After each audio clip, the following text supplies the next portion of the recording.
नमस्कार प्रणाम आप सबके बीच नौ निराला जौन एक भोजपुरी मैटर लेके आयल बनी उन बेवफाई है। सुनम बताएम ताई सुनाओ तनी।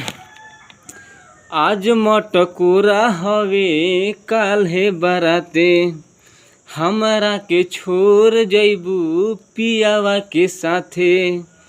आज मटकोरा हवे काल है बाराते, हमारा के छोड़ जैबू पियावा के साथे। देख ली हा गिफ्ट जवन देनी तोर बहिन के, देख ली हा गिफ्ट जवन देनी तोर बहिन के। हमारो में बैठी रानी सुन पहिन के, हरिहर चूड़ी जवन देले रही कीन के। मारो में बैठी रानी